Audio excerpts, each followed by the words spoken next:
Hello, and welcome to this week's episode of Nacho Problems, where we take an ordinary recipe and turn it into extraordinary nachos. I'm Nacho Queen, but you can call me M. I am super excited about our recipe this week because we are taking my very favorite breakfast recipe and miraculously making it even better. So grab yourself a snack because this episode is going to make you hungry. It is time for Eggs Benedict Nachos.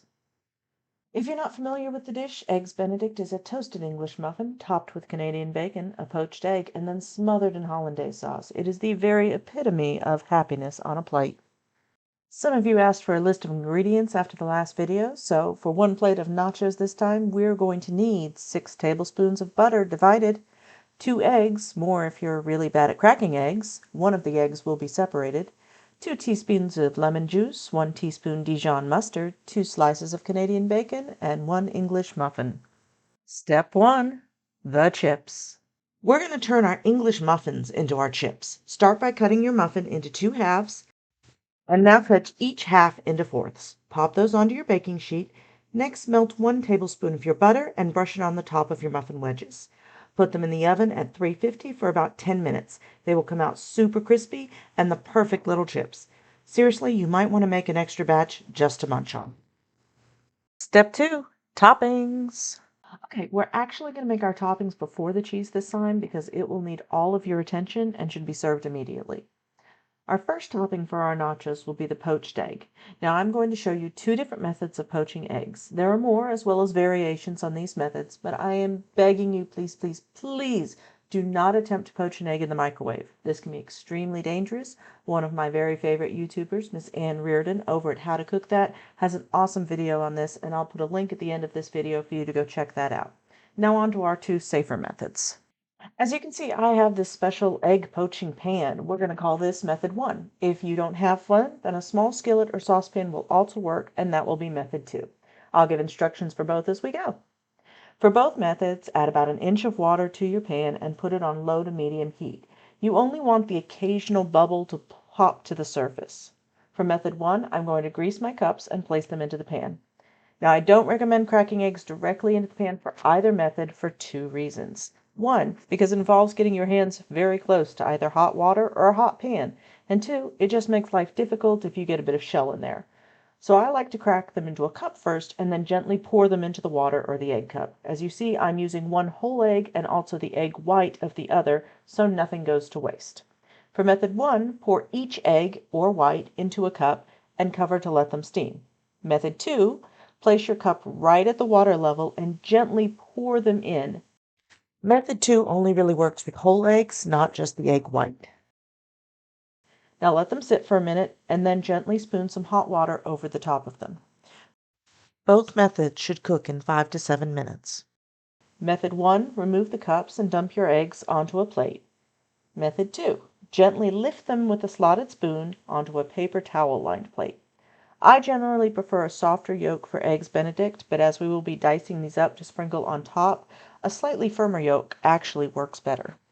Our second topping is going to be our Canadian bacon. We're just going to dice this up into little bits, saute it in about a tablespoon of butter just to get it nice and warm. You can get it a little brown if you want to, if you want it a little crispy, and then just set that aside until we're ready for it. One of the reasons I was so excited for this dish is that I love breakfast. It is my favorite meal of the day and it has some of the best recipes. The only thing I don't love about breakfast is the fact that it occurs in the morning. Spoiler alert, the Nacho Queen is also a Nacho morning person. That's why once a week at Casa de Nacho, we have breakfast for dinner, so I can make a delicious breakfast meal without having to wake up early. Step 3, the cheese. Okay, our cheese for this recipe is going to be the hollandaise sauce. I will state that it can be a little finicky to make, but it is well worth the effort. And if all else fails, they do sell little packets in the grocery store, usually near the instant gravy. Hollandaise sauce should be made in a double boiler, which oddly is like the only piece of kitchen equipment I don't own.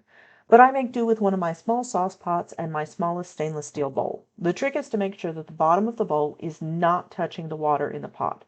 I'm just going to bring my water to a simmer. Yeah, double boiler is a bit of a misnomer. I have never seen a recipe call for you to actually boil the water, but I digress.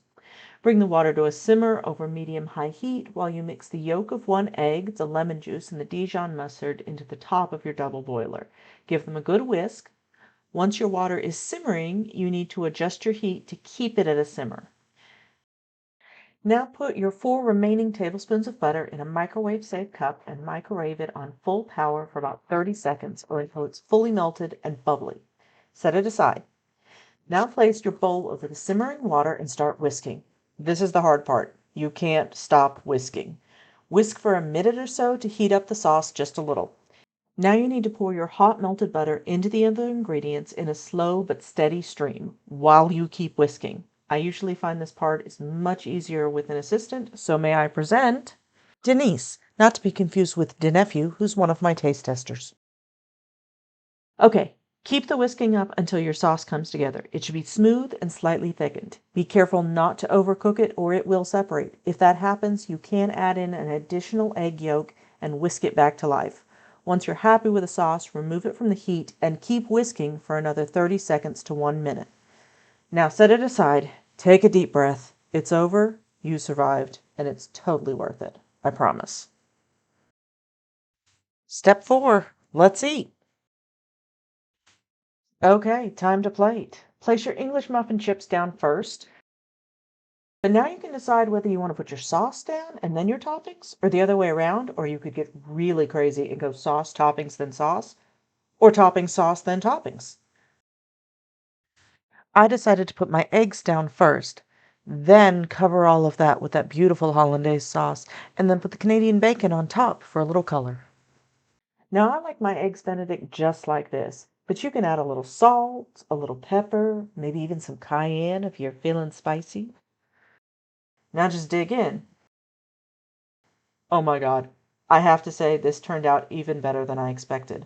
I love eggs Benedict, so I expected it would be good, but this is unbelievable.